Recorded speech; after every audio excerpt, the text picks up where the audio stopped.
Our next project is an Aztec Glyph project. You should have already watched the video that shows different Aztec art pieces with carvings and gives ideas of art for this particular project. The first step you're going to do, as always, is to draw your 3 sketches in your sketchbook. I have drawn a gecko, a kind of bird feather creature, and a fish. You are going to be asked to draw those and bring them to me to double check them. Once I've checked them, I'm going to ask you to color in the parts that you want carved away. So for my lizard, I want to carve away the inside of his body. So with my pencil or with a marker, you may color in this area. It doesn't have to be neat, but it has to be good enough that I can see where it is you plan on carving away. Okay? In the case of my bird, I want to actually carve away the background. So I'm going to color in all of this background area and leave the white area as the part that will stand up. So when you bring me your first 3 sketches, I'm going to take a look at them, see if they'll work. Then I'm going to ask you to color them in so that we can see how you want to carve it. Again, the colored area is the part that you're going to carve away. The white area is the part that will stay. It's called the relief area.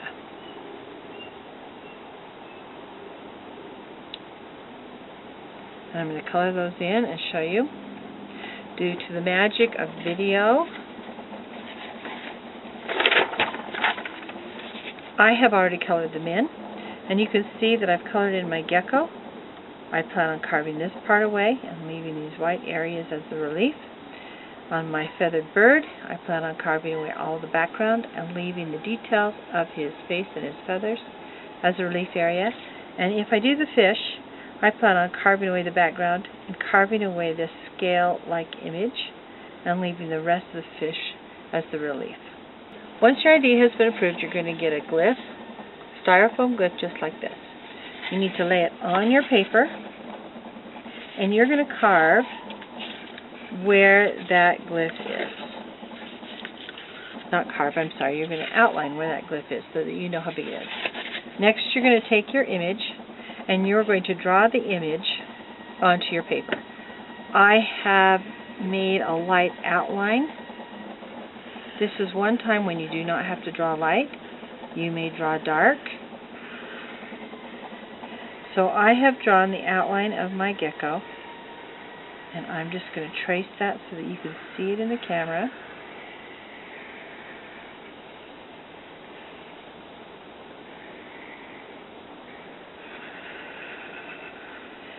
Notice how I'm making my image big. It's filling the square area. For this particular project, you want your image to fill the entire styrofoam block if you can.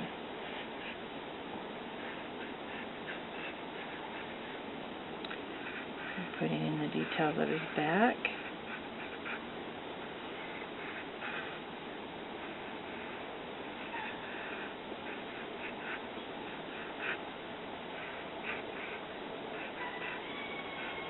Now, you want to be neat in this because this will be your pattern that you're going to use to mark your glyph with where you're carving.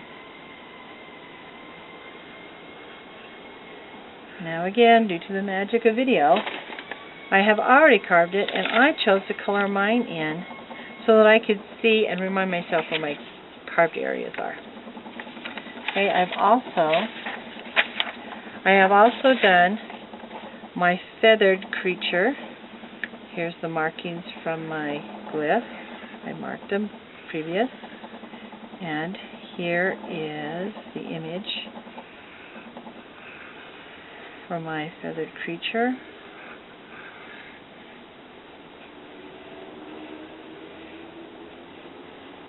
Again, I'm going to draw the outline so you can see it in the camera. You will be a little bit neater than this when you do it so that you can get a nice neat image.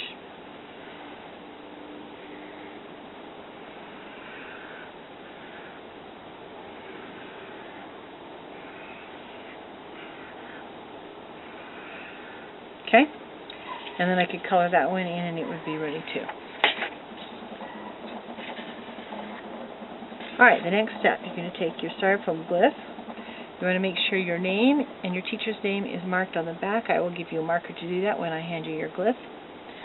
Then you're going to position your pattern, line up the corners of where you traced out your glyph onto your styrofoam, and using a very sharp pencil, make sure your pencil has a sharp point, you're now going to mark by poking holes through your pattern. Hold onto it tight. And you're going to mark the entire outline. This is what marks how to carve your glyph. If your pencil is dull, it will make a bigger hole, which will make it harder for you to have a neat design. So make sure you use a very sharp pencil. Okay, you might see how it's starting to mark it. Now you may say, Mrs. Humrick, instead of a pencil, can I use the tool, this pointer tool?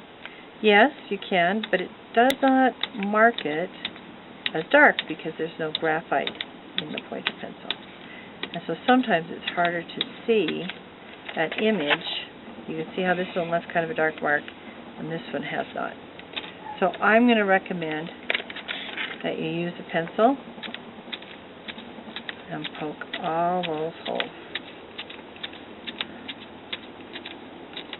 Keep going around.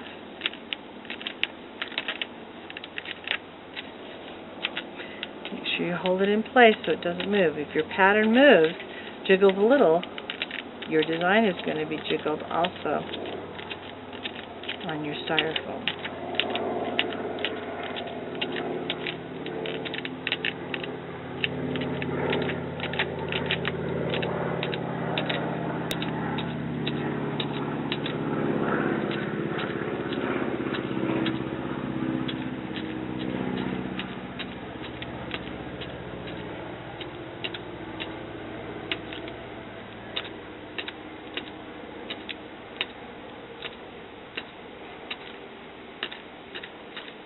Now you may say, Mrs. Humrick, do I want them really close together? No, you really don't, because that can kind of mess up your carving too. You want to have this space, but you don't want it so far apart that you can't see the image in there.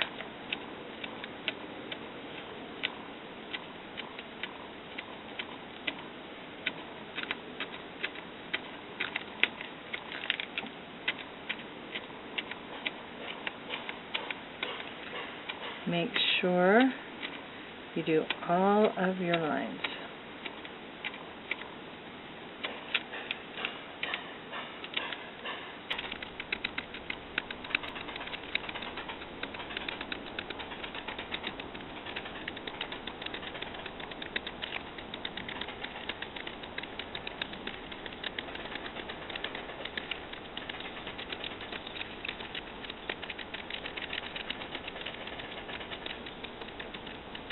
Okay.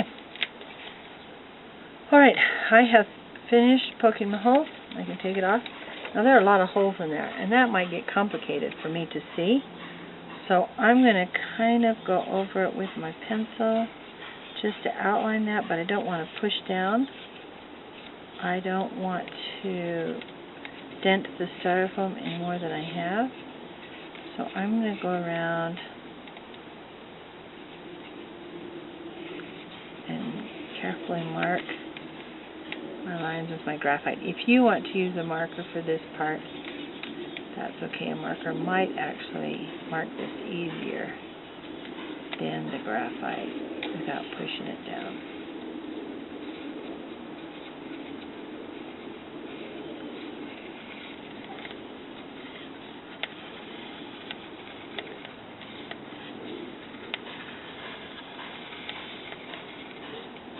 See how it's easier to see? And then this is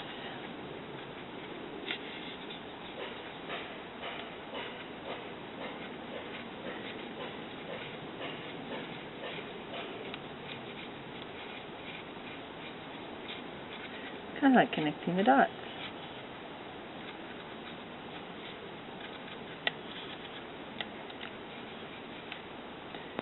All right. I'm going to have to look at my pattern to see where this goes, because I have so many lines here.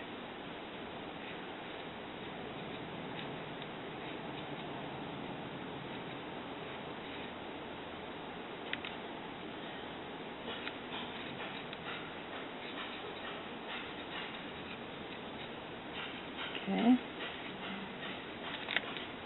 And then this one goes like this.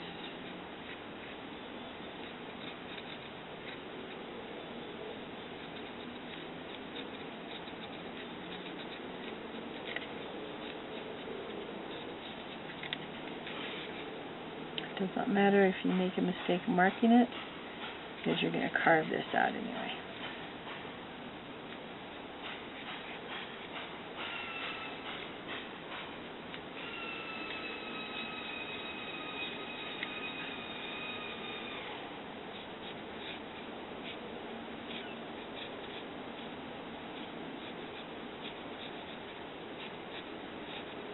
Okay.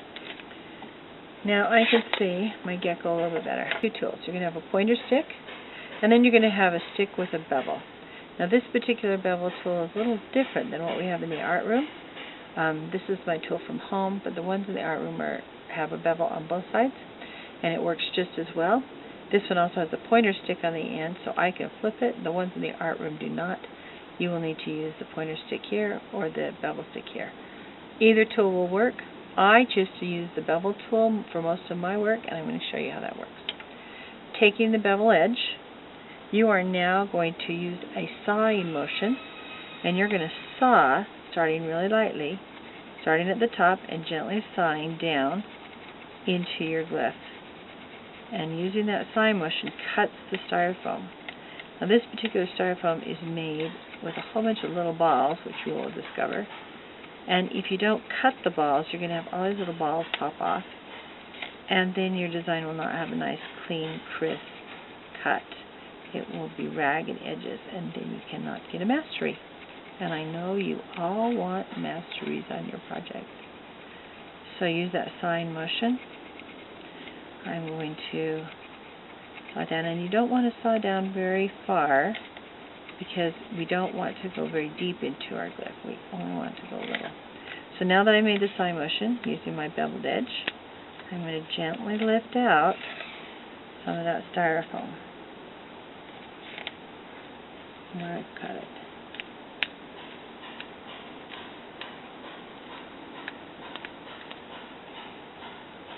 Okay, carefully take it out.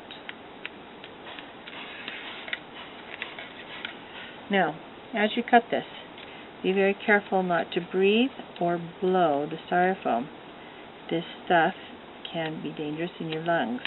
If you are caught blowing it into another student's face, that could mean an incident report or a discipline report, depending on how serious it is.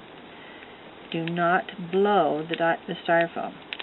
The best way to do it is just to gather it up or put it in a pile on the side of the table. And then at the end of class, you will be throwing it in the trash. Okay, now I've done his legs. Let's continue on with his body. And again, I do the sawing motion. The sawing motion. And you're going to saw both sides of the design, and then carefully lift that out. If you do not do that sawing motion first, it's going to come out in nasty chunks. Notice how it's sticking to me? Part of the fun of carving in styrofoam.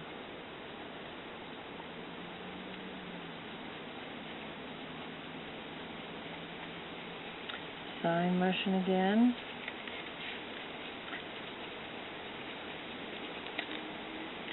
Okay. Sawing motion. Now I can use my bevel tool again, or I can use the pointed side to pull that out. If it's a really tight area, I would use the pointed side, but I planned my design in such a way that I knew I could pull it out with a beveled edge, because that's how I like to work. Use my sawing motion. Use my sawing motion. Go slow, go careful. This is not the project, you want to go fast. Now, I only have enough styrofoam for one per student. So if you make a mistake, you're going to have to just deal with it. Remember, if you are an Aztec carver and you're carving in stone and you make a mistake, do they get a new stone? Nope. They just have to deal with it. They have to make their mistakes as part of their design. So be careful. Take your time, because if you make a mistake, you're going to have to deal with that in your design. Be very careful. Now notice I'm not going very deep. You do not want to go very deep, because if you go too deep, your styrofoam is only this thick. And if you go deeper than this from here to here, then your styrofoam is very weak. So you do not want to carve any deeper than about the width of this stick. Okay? Which is what I'm doing. Use my sawing motion. I start carefully on the surface and saw it back and forth down. Sawing motion.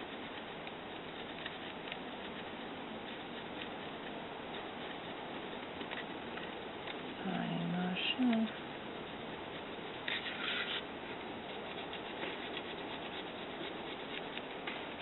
Okay, tail that out.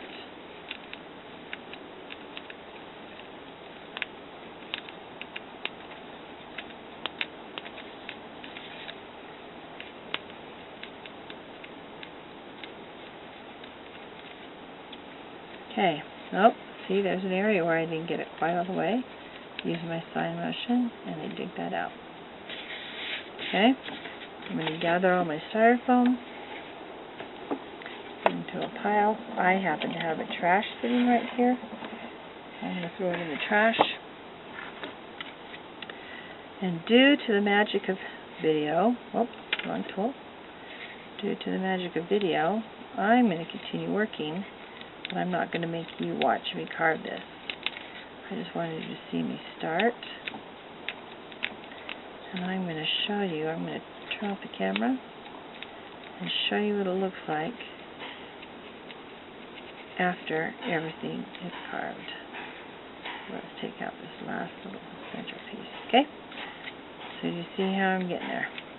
I want to make sure it's clear. Alright, I want to make sure I'm getting not too deep, but I'm getting nice straight lines, okay? Alright. Due to the magic of video, I have carved everything out.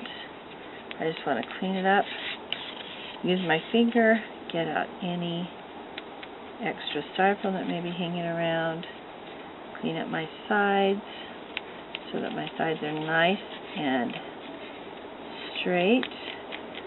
Get all this extra styrofoam out of here. That will be part of your mastery.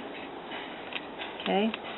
And I have, notice I didn't blow it. I tipped it, knocked off all, used my fingers, knocked off all the styrofoam. I have carved my gecko, and I have carved my bird creature. I'm now ready for the next phase, which is to paint these to make them look like stone.